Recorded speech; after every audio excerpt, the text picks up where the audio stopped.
can you see the color's name written on the whiteboard? Yes, ma'am. Okay, let's start a game. You have some time. Look at the color's name and remember these. After some time, we will ask you some questions. Okay, students? Yes, ma'am. Now, let's start. Can you tell me that which color is missing?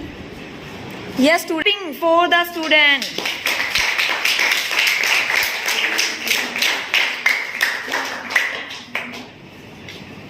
Yes. Now, the second. White. Very good.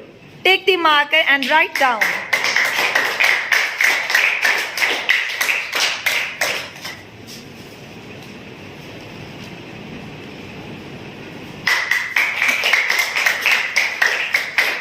Now it's the turn of the third row.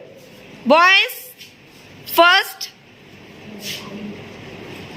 go and write down the missing color name.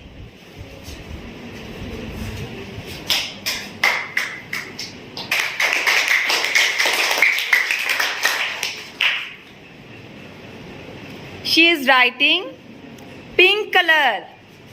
Very good.